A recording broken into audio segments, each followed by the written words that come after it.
নমস্কার বন্ধুরা, কেমন আছো তোমরা সবাই? আশা করছি তোমরা সবাই খুব ভালো আছো।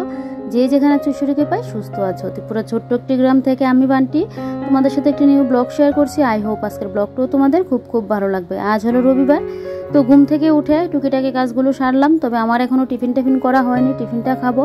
তোমাদের দাদাভাই কিন্তু চা খেয়ে নিয়েছে। চা বলতে ওই যে কাড়া বানানো হয়েছে, তো আমার এটা এদিকে রাখলাম, আমি খাবো। তার আগে ভাবলাম যে না, ভাতের হাঁড়িতে আগে ভাতটা বসিয়ে দিই। তো তার জন্য চালটা ধুয়ে নিলাম। আর এই যে দেখো, এবার নিয়ে নিলাম আমার জন্য কাড়াটা। আর এদিকে আলু আর পটলও কেটে নিয়েছি। তো আজকে আলু পটলের তরকারি করব। আর কাল যেহেতু তোমাদের দাদাভাই দুপুরবেলায় খেতে আসেনি, ও যে কাস্টমার ছিল তাই জন্য আর ও খেতে আসতে পারেনি, লেট হয়ে গেল। বলছিল বাজারে টিফিন করে নেবে দোকানে। তো তার জন্য আর ও যে মাংস যে রান্না করেছিলাম সেই তো আর খাওয়া হয়নি। ও এসেছে খেতে খেতে সেই রাত্রিবেলায়। তো মাংস তো রয়েছে, আর দুপুরের খাবারটাই দেখবে আমাদের কিন্তু মেন।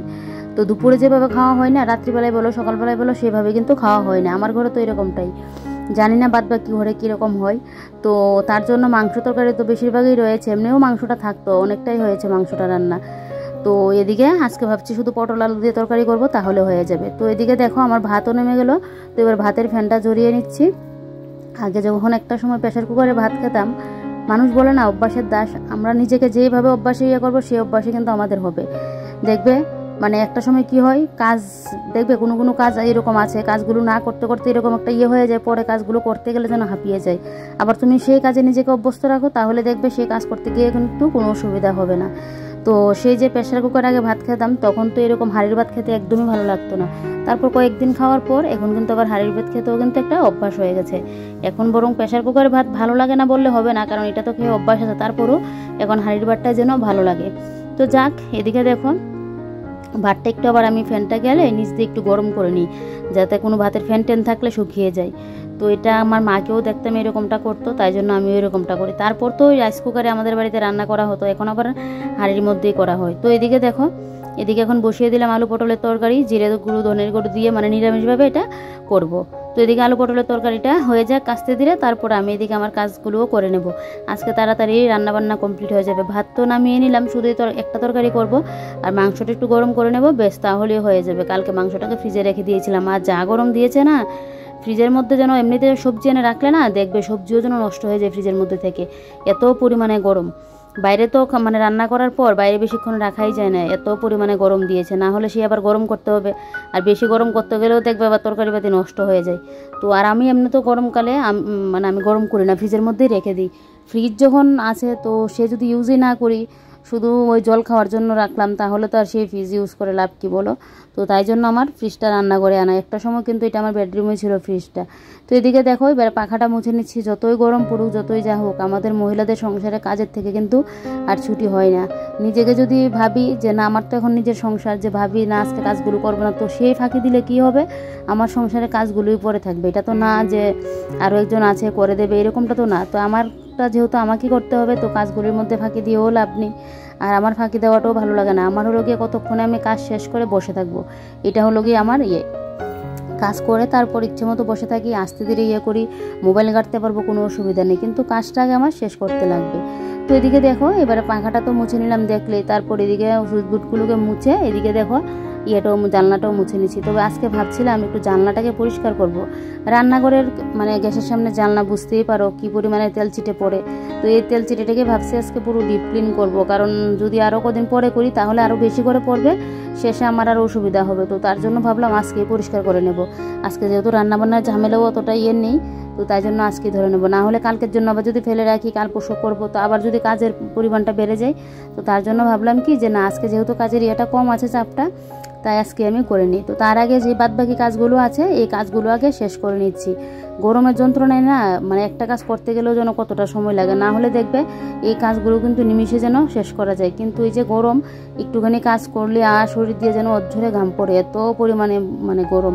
কদিন আগে কি বৃষ্টি দিয়েছিল, আর এখন গরমে পুরো শেষ করে দিচ্ছে। কি যে রোদ ওঠে না, আর ঘরের মধ্যে দুপুরের দিকে তো থাকাই যায় না, দুইটা পাখা চালিয়েও থাকা যায় না, জানো তো, এত পরিমাণে গরমটা লাগে। আমি তো পুরো গরমে নাজেহাল অবস্থা।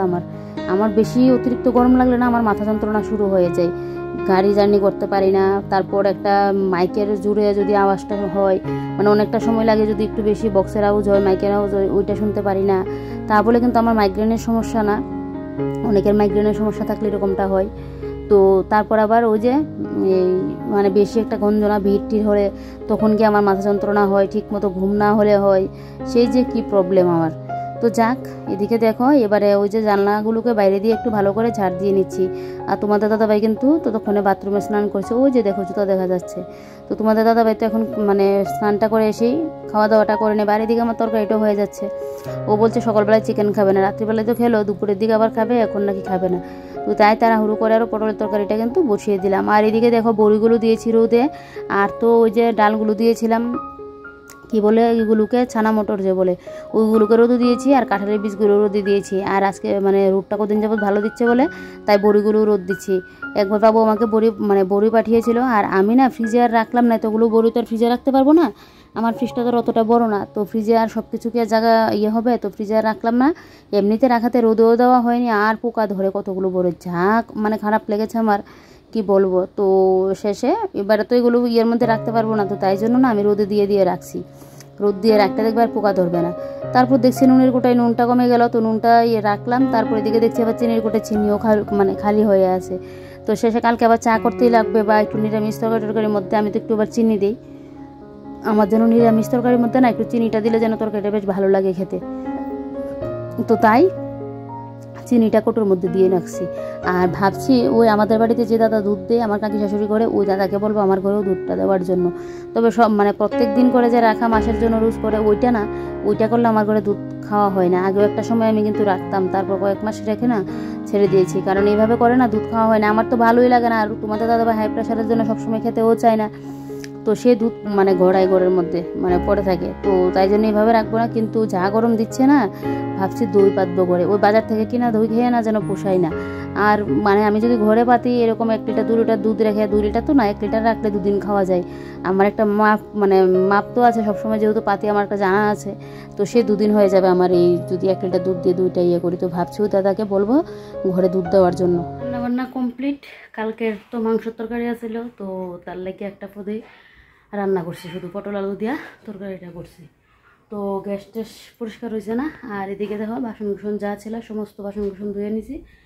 আর এদিকে ভাবতেছি জানলাটা আজকে একটু ক্লিন করুম, তো তার লাগিয়া আগে খাওয়া দাওয়াটা কমপ্লিট করে লই, তারপর গিয়া পুরো জানলাটা ডিপ ক্লিন করুম, কারণ জানলাটার অবস্থা পুরো খারাপ হয়ে গেছে। তো তার লাগে জানলাটা পরিষ্কার করতে গেলে তো অনেকটা সময় লাগবো, তো ভাবলাম আগে খাওয়া দাওয়াটা করে নিই, তারপর গিয়ে জানলাটা পরিষ্কার করুম। আজকে রোদ দিছে, বাপরে ভাব অসহ্য লাগতেছে গরমে। আর এদিকে ওই ঘরের কাজটা তো এমনিতে ঘর তোর গুছানোই আছে, শুধু বাসে ঘর ঝাড় দিয়েছিলাম পটাশানের সময়, আবার ঘরটা একটু ভালো করে ঝাড় দিলাম তুলে হইব। তবে জানলাটা পরিষ্কার করতে গেলে আমার প্রায় ঘন্টাখানিক সময় লাগবো এই জানলাটা পুরো ডিপ ক্লিন করতে। তার লেগে গ্যাস ট্যাস মুছছি না, আগে খাওয়া দাওয়াটা কমপ্লিট করে নিই। আর এদিকে মানে আমাদের ভাতটাও বেড়ে লাইছি, তো তোমাদের দাদা ভাইও খাইয়া যাবো, আর আমিও ভাবতেছি যে না খাইয়াই কাজে লাগে, যদি আবার কাজে আগে লেগে যায় আবার খাইতে দেখবো 12টা হচ্ছে যাবো।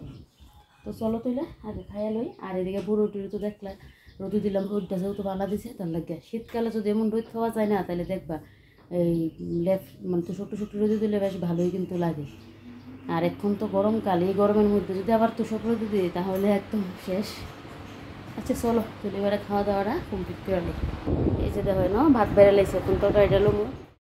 এবারে কিন্তু শেষমেশ ফাইনালি লেগে পড়লাম মহাযুদ্ধে।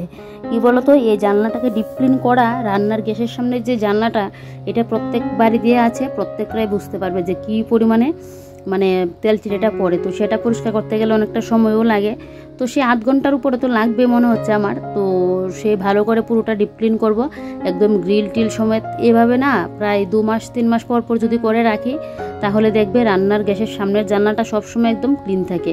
পুরো ঘর তো করা হয়, আর যতটুকু হাত দিয়ে নাগাল পাই ততটুকু করি, কিন্তু পুরো উপরে উঠে তো আর এইভাবে করতে পারি না। তো তাই জন্য 2-3 মাস পর পর করে রাখলে আর দেখবে রান্নার গ্যাসের সামনের জায়গাটা নোংরা হবে না। না হলে দেখবে রান্নার গ্যাসের সামনের এই জানলার কি অবস্থা হয়, মানে জান্নার অবস্থা প্রত্যেকটা বাড়িতে দেখেছি। মানে এরকমটা হলে দেখবে কি একটা বিশ্রী লাগে, আর নিজেরও একটা ঘৃণা লাগে দেখবে এরকমটা দেখলে। তো তাই জন্য পরিষ্কার তো করতেই হবে। তো তাই আমি 2-3 মাস পর পরে কিন্তু করি। হয়তো একটু খাটুনি আছে, কিন্তু শেষে কাজটা তো অনেকটা সুন্দরও লাগে দেখতে, আর ভালোও লাগে, আর নিজের অতটা পরিশ্রমও হবে না। না হলে বছরে একবার গিয়ে ধরলে তাহলে তো বুঝতে পারো কী পরিমাণে ইয়েটা হবে। তবে আমার স্টিল উলটা একটু নতুন হলে ভালো হতো। আজকে হাত দিয়ে একটু জোরটা বেশি দিতে হচ্ছে, স্টিল উলটা তো একটু পুরনো হয়ে গেছে তাই। আর আমার আগে থেকে প্ল্যান ছিল না ওই সেদিন বলেছিলাম, প্ল্যান ছিল না বললে ভুল, প্ল্যান তো ছিল, কিন্তু আমি ভুলে গেছি বরকে ওই যে স্টিল রুলটা আনার কথা। এমনিতে কসব্রাইটগুলো নতুন আমার ঘরে আছে, যেটা দিয়ে বাসন মাজছে এটাও নতুনই, তাই কসব্রাইট আর লাগবে না, শুধু হলো গিয়ে ওই স্টিল রুলটা একটু নতুন হলে ভালো ছিল। তো যাক, কোনো অসুবিধা হচ্ছে না, হাত দিয়ে একটু জোর করে ইয়েটা করছি। তবে এই যে নিচটা এখন পরিষ্কার করছি অ্যালুমিনিয়ামের যে ইয়েগুলো, মানে জানলাটা যেটার উপর দিয়ে গিয়ে চাকাগুলো গিয়ে লাগে, ওই এটার উপরে না মানে এত পরিমাণে ইয়ে পড়ে, তো সেই জায়গাটা পরিষ্কার করতে গেলে অসুবিধাটা হয়। তো এই জায়গাটা এইভাবে পরিষ্কার করছি। আগে তো এই জায়গাটার মধ্যে একটা টিন মেরেছিলাম, মারলে আরও অসুবিধা হয়, পরিষ্কারও করা যায় না, কারণ টিনটা মারা থাকলে তো উপরে যতটুকু পায় অতটুকু পরিষ্কার করি, নিচটা তো আর করতে পারি না। তো একটা সময় তেল চিটে গিয়ে পড়তে পড়তে না বেশি নোংরা হয়ে যায়। তো তাই জন্য আমি কিন্তু টিনটা খুলেই নিয়েছি। টিনটা খুলে নিয়ে আমি কিন্তু এভাবে পরিষ্কারটা করছি। হয়তো একটু খাটুনি হচ্ছে, কিন্তু শেষে দেখবে অনেকটা কিন্তু ক্লিনও হবে। তোমরা বলো না অনেকে যে দিদি তোমার মানে ঘরের কাজকর্মগুলো খুব সুন্দর, তোমার কাজগুলো খুব সুন্দর, তুমি গুছিয়ে কাজ করো। এ হলো গিয়ে রহস্য, একটুখানি খাটুনি করলে সবার ঘরেই দেখবে এরকম কিন্তু সুন্দর ঝকঝকে থাকবে। এইভাবে খাটুনি করে রাখি, মানে পরিষ্কার পরিচ্ছন্ন করে রাখি বলে কিন্তু তোমাদের অতটা ভালো লাগে। তো যাই হোক, এদিকে দেখো এবারে যে উপরের যে ওই যে ইয়েটা লাগানো, প্লাইউডটা যে লাগানো, ওই প্লাইউড না কি যেন বলে ওইটাকে, ভুলে গেছি এখন। ওই যে কারেন্টের তারগুলোকে যে ইয়ে দিয়ে সাদা একটা ইয়ে দিয়ে যে রাখা হয়েছে, দেখলে নামটা তো ভুলে গেছি। কিছু কিছু সময়ে দেখবে এরকম কিছু কিছু কথা থাকে একদম মুখে চলে আসে, কিন্তু মনে যেন আসে না, এরকমটা হয়ে যায়। তো যাক, এদিকে এবারে জানলাটাকে ভালো করে তো একটা সাইড আগে পরিষ্কার করছি, তারপর আরেকটা সাইড করব। তো একটা পাইপ দিয়ে যদি করতে পারতাম আরও ভালো ছিল। তো পাইপটা আবার এখান দিয়ে লাগালে না হয় না, তো এরকম জগটা দিয়ে জল নিয়ে এনে আমাকে পরিষ্কার করতে হয়। তো এদিকে দেখো এক সাইড ইয়ে করলাম, তো এবারে আরেকটা সাইড ধরবো। তো এই যে দেখো এবার আরেকটা সাইডের গিলগুলোকে এইভাবে কসব্রাইটটা দিয়ে পরিষ্কার করে করে জলটা ঢেলে দিচ্ছি। তাহলে কি হয় বলো তো, নিচেরগুলোতে তেল চিটাটা বেশি পড়ে, উপরের জায়গাগুলোর মধ্যে কিন্তু অতটা থাকে না। তারপরেও একটু মেজে ঘষে দিলে দেখবে একদম পুরো ইয়ে থাকে। আর যেহেতু জানলার গিলগুলোর মধ্যে রঙও করা হয়নি, তা আমি তো সবসময় এভাবেই করে নিই। আর রঙ করা হলে মনে হয় আমি যেভাবে পরিষ্কার করি না, রঙও যেন উঠে যেত, এরকমটা হতো। আর আমি তো মানে 2-3 মাস পর পরই এভাবে করি, তো তাই আমার জানলাটা একদম ইয়ে থাকে। তো দেখো এই যে সাইড ফাইডগুলোকে একটু ভালো করে পরিষ্কার করে নিচ্ছি। আমার না কাজ করতে গিয়ে যে একটা অলসতা ওই রকমটা নিয়ে, আমার হলো গিয়ে একটু সুন্দর গুছানো পরিষ্কার পরিপাটি থাকতে লাগবে, এটাই হলো গিয়ে আমার মেন ব্যাপার। ওই যে কাজ করতে গেলে একটা অলসতা, সেটা তো অনেকগুলো কাজ যখন করবো শরীরে তো একটু পরিশ্রম হবেই, সেটা তো আসবেই। কিন্তু এমনিতে যে না কাজগুলো করবো না, ভালো লাগছে না, শরীরে অলসতা থাকবে, পরে করবো, এরকমটা না আমার কোনো সময় না। আমার হলো গিয়ে কতক্ষণে আমি এগুলোকে শেষ করবো, তোমরা তো জানোই, তোমাদেরকে ব্লগে বলি আমি সব সময়, আমার হলো গিয়ে একটু পরিষ্কার পরিচ্ছন্নভাবে রাখতে লাগবে জিনিসপত্র, অতটুকুই। তো সেই তখন যেন আমার শরীরে অলসতাও আসে না। তখন শরীর ইয়ে থাকলেও তখন আমি বলি যে না কীভাবে আমি কোনটা পরিষ্কার করবো, এই নিয়ে আমি বরের কাছে যে কত বকাঝকা খাই। বলবে সবাই শরীরের যত্ন করে, আর তুমি হলো গিয়ে ঘরের যত্ন, জিনিসপত্রের যত্ন। আমার সবসময় গো এটা, শরীরের যত্ন তো করবো, শরীরের যত্ন না করলে কি আর হবে। তারপরেও আমার যেন আগে হলো গিয়ে আমার ঘরদোর পরিষ্কার পরিপাটি করতে থাকতে লাগবে। নিজে একদম সুন্দর গুছিয়ে গাছিয়ে পরিষ্কার হয়ে পরিপাটি হয়ে থাকলাম, আর ঘরদোরকে একদম নর্দমা করে রাখলাম, তাহলে তো হবে না। ঘরদোরের পাশাপাশি নিজের পাশাপাশি ঘরদোরও আমার পরিষ্কার পরিচ্ছন্ন থাকতে লাগবে। নিজে পরিষ্কার পরিচ্ছন্ন হয়ে আমি নর্দমার মধ্যে পড়ে থাকলে তাহলে কি আর হবে। তো সব কিছু তো পরিষ্কার করে রাখতে লাগবে। তাই আর বললাম আমার উপরে খাটুনিটা না হয় বেশিও পড়বে, তো সে ভয়ে ভয়ে বলতে পারো আরও আগে আমি সবসময় একটু পরিষ্কার পরিচ্ছন্ন করে রাখারই চেষ্টা করি। তো একবার তো ভিজে কাপড় দিয়ে মুছলাম, তো স্রাফটা দেখছি, মানে সাবানটা, স্রাফ ইউজ করিনি, সাবানটা ইউজ করেছি। তো দেখছি বেশি ইয়ে হচ্ছে, তাই জন্য শুকনো কাপড়টা নিয়ে নিলাম। শুকনো কাপড়টা দিয়ে এবারে ভালো করে মুছে নিচ্ছে। আর এটার উপরে দেখছি একটুখানি জল পড়েছিল, তো তাই জন্য আবার এটাও মুছে দিয়েছি। আর এই যে দেখো গ্যাসের নিচ টিচ ভালো করে শুকনো কাপড়টা দিয়ে না মুছে নিচ্ছি। তারপর আবারও কিন্তু আমি ভিজে কাপড় দিয়ে ভালো করে মুছে নিয়েছি। তো এই যে দেখো এবার এই জায়গাটাকে ভালো করে মুছে আরেকটা মুছে দেবো, ব্যাস তাহলে হয়ে যাবে। আর এদিকে গ্যাসের যা ছিল বান্নাটানা সব কিছু একদম নামিয়ে নিয়েছি। যেহেতু জল টল পড়েছে, উপরে জল ছিটে দিয়েছি, তো এখানে নিচে তো পড়বেই, সামনের জায়গাটাও ভিজে গেছে। তো এই জায়গাটা আবার একটু মুছে পরিষ্কার করে দিতে লাগবে, ওই যে নিচটাও মুছবো। আর দেখো এবারে গ্যাসটাকে ভালো করে উল্টে এই যে দেখো এবারে গ্যাসের নিচটাও ভালো করে একদম মুছে দেবো। পুরো একদম গ্যাসের জায়গা বলতে পারো পুরো একদম ডিপ ক্লিন করে নিয়েছি। তোমরা তো মানে এক্ষুনি কিছুটা মানে বুঝতে পারছো না, তো আবার একটু পরে তো তোমাদেরকে পুরো ইয়েটা দেখাবো, তো মানে তখনই কিন্তু বুঝতে পারবে যে কতটা ক্লিন হয়েছে। জানি না ভিডিওতে তোমরা কতটুকু বুঝতে পারো কি। তো দেখো ওই সাইডটাও ভালো করে একটু ক্লিন করে দিয়েছি। আর এবারে বাসন টাসনগুলো মেজে নেবো। বাসন তো না, ওই গ্যাসের উপরে যা পড়লো, আর এদিকে খাবার 2টা থালা পড়ে আছে, অতটুকুই। তো এগুলো একদম মেজে ঘষে নেব। তারপর ওই ঘরে গিয়ে আজকে বেশি একটা কাজ নেই, আর করবো না। এই কাজটা করতে করতেই যেন অনেকটা হয়ে গেছে, আর নাইটিটিও একটুখানি ভিজে গেছে। তো তাই জন্য আর অন্য বাদবাকি কাজ করব না। তো দেখো গ্যাস ট্যাস মুছে নিয়েছি, নিচটাও মুছে নিয়েছি। আর এবারে দেখো আমার মানে রান্নার যে গ্যাসের সামনের জায়গাটা কতটা আমার ক্লিন হয়েছে, জানলাটা একবার দেখো। জানি না তোমরা ভিডিও থেকে মানে কতটুকু বুঝতে পারছো জানি না, ভিডিওতে একদম কিন্তু চকচক করছে। তো এইভাবে না 2-3 মাস পর পর হাতে একটুখানি সময় নিয়ে যদি আমরা মানে রান্নাঘর একটু পরিষ্কার করে রাখি, তাহলে দেখবে রান্নাঘর সবসময় কিন্তু একদম নিট অ্যান্ড ক্লিন মানে থাকবে, তেল চিটে মুক্ত থাকবে বলতে পারো। তো একটু কষ্ট করে কাজগুলো করে নিলে হয়। তারপর আর কি বাসন কটা মেজে তারপর এদিকে দেখো এই যে বাসন কটা মেজেই কিন্তু আমি ওই ভিডিও শ্যুটটা করেছিলাম। তারপর এদিকে দেখো এই যে এবার এই ঘরে এসে এদিকে কাপড় চোপড়গুলো গুছিয়ে রাখছি। সকালে আবার এগুলো একটু রোদে দিয়েছিলাম, তো এগুলোকে এবারে গুছিয়ে জায়গা মতো এবার তুলে রাখবো। কারণ আমার ঘরের মধ্যে কাপড় চোপড়ে টাল পরে থাকলে যেন একটু অগোছালো, আর এক হলো গিয়ে গরম যেন আরও বেশি লাগে। এমনিতেই ঘরের মধ্যে গরম, বাইরে গিয়ে শান্তি নেই, ঘরের মধ্যে শান্তি নেই, পাখা চালিয়েও দেখবে শান্তি যেন নেই। তো আর আমার একটা কি অভ্যাস জানো তো, আমার স্নানের আগে না সব কিছু কাজ বাজ কমপ্লিট করতে লাগবে। আমার স্নান করে এসে কাজ করতে যেন ভালো লাগে না। তারপরও স্নান করে এসে তো কাজ করতেই হবে বলো। ওই যে স্নান করে পুজোটা দেবো, তারপর বিকেলের কাজ বাজ থাকে, অনেক কাজ থাকে। তারপরও সকালের মতো তার কাজটা থাকে না, মানে বাইরে টাইরে যা কাজ থাকে ওইটা আমার স্নানের আগে করে নিলেই ভালো। স্নানের পরে যেন আমার এগুলো আর করতে ইচ্ছে হয় না। তো যাক, এখানে 2টা নাইটি তোমাদের দাদাভাইয়ের গেঞ্জি প্যান্ট ওগুলো পড়েছে, এবারে ওগুলোকে গুছিয়ে গেছে এবারে জায়গা মতো নিয়ে আবার রাখবো। তো এই যে দেখো আমার এদিকে গুছানো হয়ে গেছে, এবার এগুলোকে জায়গা মতো নিয়ে কিন্তু রেখে দেবো। আর আমার নাইটি ফাইটিগুলো এখন কিন্তু আমি আর ওই আলনার মধ্যে নিয়ে রাখি না। ওই যে তোমাদের দাদাভাই গেঞ্জি প্যান্ট দেখবে যা আনবে একদম ড্রেসের উপরেই ফেলে রাখবে, তো আমার আবার এটা ভালো লাগে না। তো তাই জন্য আমি সামনের রুমে এখানে এনে রাখি। তারপরে দিকে দেখো সোফার কুশনগুলো একটু ঠিকঠাক করে নিচ্ছি, এমনিতে পুরো ঠিকঠাকই আছে, তারপরে একটু সাইডগুলো একটু ঠিকঠাক করে দিচ্ছি। এই যে দেখো ঠিকঠাক করা হয়ে গেছে। তারপর আর কি ঘরটা ঝাড় দিয়ে এবারে চলে আসলাম বাইরেটা ঝাড় দিতে। আর দেখো বন্ধুরা কি পরিমাণে রোদ দিয়েছে, দেখলে কি পরিমাণে রোদ দিয়েছে, এত পরিমাণে রোদ।